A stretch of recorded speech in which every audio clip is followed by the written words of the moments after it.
ตกหนักเหมือนกันนะเนี่ยตกแบบไม่ดูตามาตาเรือ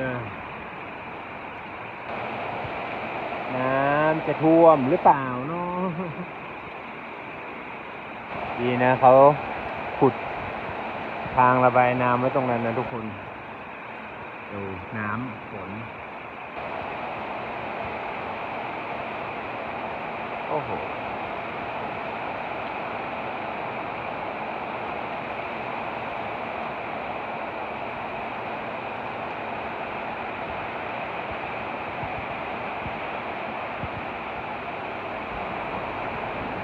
อ๋อ